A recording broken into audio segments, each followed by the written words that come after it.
you mentioned you're making luxury vinyl tile Yeah. now. So what are you kind of doing to optimize those products and reduce their embodied carbon? Are you integrating any bio-based or carbon negative materials similar to what you've done with carpet? Yeah, so great question. So we obviously started with carpet. It's our history. It's where we have the most experience.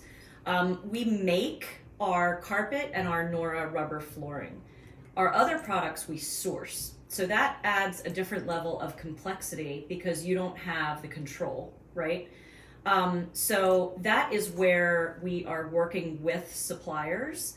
And the exciting thing about that, which is different than making progress on the products that you actually make in-house, is that when you get your suppliers to do things in a different way and learn from what we've done in-house. So we already added, since we launched, 39% recycled content in LVT.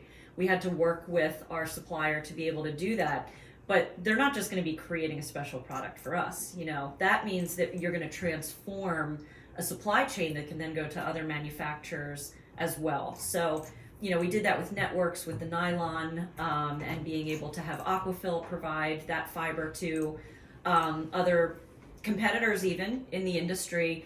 That's how you really transform business, because people can learn from what we did in-house, but as you move your suppliers and have them start playing with bio-based ingredients, because we did it in our backing, and that's a vinyl backing. So we should be able to do it on the resilient side as well. So we're really excited about making the progress, using our lessons learned and partnering with those suppliers to be able to apply them in some same and some slightly different ways. But our goal is a carbon negative enterprise by 2040, and that includes the supply chain.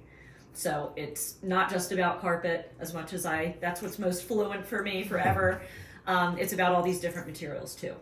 Yeah, I think that's great. And just thinking about, how you've created the carpet tiles, the name is Sequest. Yeah. Do you have any cool names for the LVT yet? Not yet. No, No, okay. they're very generic. Right, okay. I always say, I would love to be the person who creates those names, except if you had to see the legal process that goes through, like anything that you name, it's like such a nightmare. Oh, yeah. Yes, we know we are trademarked. Yeah, It was yeah. quite an effort to get our GreenCircle trademark. Exactly. Yeah, and I just for the audience, when we're talking about luxury vinyl tile or LVT, that is a very popular flooring style right Yes. now. And you see it in many buildings. I've seen it. I've actually stayed in a couple hotels recently that are using it in lieu of carpet. Yep. And I think COVID drove more hard surface kind of thinking as well as other things. Yep. And so for people that aren't really familiar with it, that's the flooring that can look like wood or can look like anything, but it's really made out of plastic materials. I've been fascinated I just don't understand. It's so popular. I mean, we're in Philly here, downtown condos, it's an upgrade from real wood to be able to have LVT. Yeah.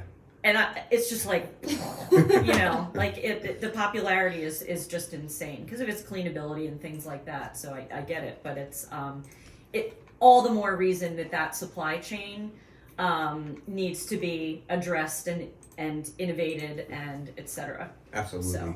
And I think it's great that you're going to be sharing your knowledge through the supply chain, which means others can tap into that. And I think that's big in terms of making positive global change. Yeah. And I also think that with the fact that that's such a growing market, it's going to, be important to